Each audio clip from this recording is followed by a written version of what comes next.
Have you ever stopped to wonder whether reality is actually what we think it is? I know that sounds like the plot out of The Matrix, but hear me out. Now, what if I told you that some of the brightest minds in philosophy, in physics, in other sciences have seriously entertained the possibility that the universe itself could actually be a simulation, not a science fiction, as a legitimate hypothesis. And the more you dig into it, the stranger things become. Now, before we go any further, I'm not saying that we're living in a giant computer. That's not what I'm saying at all. But what I am saying is that there are several scientific ideas that raise some very uncomfortable questions about the reality of reality. And by the end of this video, you may never look at the world in quite the same way again, because that's what happened to me. So let's start with philosopher Nick Bostrom. In 2003, he published a paper that quietly shook the academic world. Now, what's fascinating is that he didn't argue that we are living in a simulation. No. Instead, he demonstrated that one of three possibilities must be true. The first possibility is that almost every civilization destroys itself before becoming technologically advanced enough to create realistic simulations. The second possibility is that the advanced civilizations exist but have absolutely no interest in simulating their ancestors. And the third possibility, that we are almost certainly already living inside a simulation. Now, why would he say that? Because if even one advanced civilization develops the ability to create simulations containing conscious beings, those simulated beings may eventually create simulations of their own, and those simulations may create further simulations.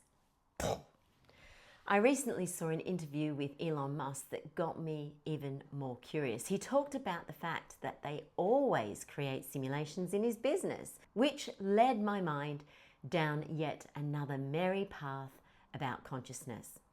And as I was putting this together, I found this. There's some probability that we're in a simulation. Probably pretty high. I would say it's pretty high. If you look at the advancement of video games, in our lifetime, or at least in my lifetime, it's gone from very simple video games where you've got, like Pong, you've got two rectangles and a square, just batting it back and forth, to photorealistic, real-time games with millions of people playing simultaneously. And that's happened just in the span of 50 years. So if that trend continues, video games will be indistinguishable from reality. And we're also going to have very intelligent characters, like non-player characters, in these video games. Think of how sophisticated the conversations are you can have with an AI today, and that's only going to get more sophisticated. You'll be able to have conversations that are more complex and more sophisticated than almost any human conversation. So then the future, if civilization continues, will be millions, maybe billions of photorealistic, like indistinguishable from reality video games, and with characters in those video games that are very deep. The dialogue is not pre-programmed. That's for sure what's going to happen in this level of the simulation, if you could call it. So then what are the odds that we're in base reality and that this has not happened before?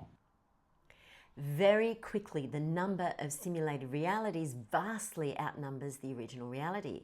Statistically speaking, if countless simulations exist, the odds that you are living in the original version become increasingly smaller. I know, it's a pretty disturbing thought, but that's only the beginning. Now let's move into physics. The universe operates according to a set of mathematical constraints. These include things such as the strength of gravity, the electromagnetic force, and the masses of fundamental particles. What makes this extraordinary is how precise these numbers are. If some of these values were changed even by just a tiny fraction, stars wouldn't form, galaxies could not exist, chemistry could not function, life would be impossible. Physicists call this fine-tuning. The question is, why do these values appear so perfectly calibrated for life? Is it a coincidence, design, or something else entirely. Then we arrive at quantum physics, and this is where things become truly bizarre, because at the quantum level, particles do not appear to have fixed positions. Instead, they exist as probabilities, possibilities, and only when a measurement occurs do they appear to settle into a specific state. And this quantum law is known as the observer effect.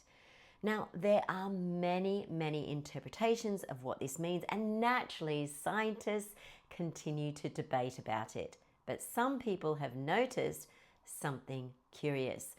So now, why would reality only appear fully defined when information is measured? Well, think about this.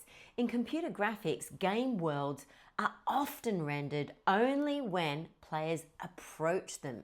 I mean, why process information that nobody is observing, right? Again, this doesn't prove simulation theory, but it raises interesting questions, doesn't it? And then there's one of my very favorite ideas, the holographic principle.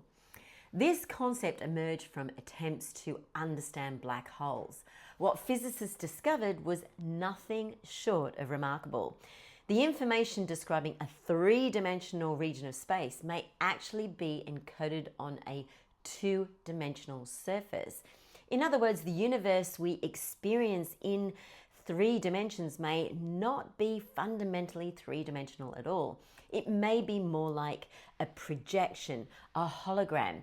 You know, like R2-D2 projecting Princess Leia in the very first Star Wars movie. In fact, Stephen Hawking explored these ideas. So did many of the world's leading theoretical physicists. And while nobody claims this proves simulation theory, it does challenge our assumptions about the nature of reality. The deeper science looks, the stranger reality becomes, right? I mean, solid matter turns out to be mostly empty space. Time behaves differently depending on gravity and velocity. Particles appear connected across vast distances. And now some theories suggest that the universe itself may be informational at its core, which brings us to an uncomfortable question. If reality isn't quite what we think it is, then what are we actually experiencing? Now, I know this is a lot to take in, so I've decided to split this video in two. And in part 2, I want to explore something even more fascinating. The possibility that your brain is already creating a simulation of reality every single day. And whether we're living in a simulation or not, that insight could completely change how you think about manifestation, identity, beliefs, and your future. And honestly, I think that's where the story becomes even more interesting. To learn more about mapping manifestation, go to my YouTube channel, Mapping Manifestation with Melinda.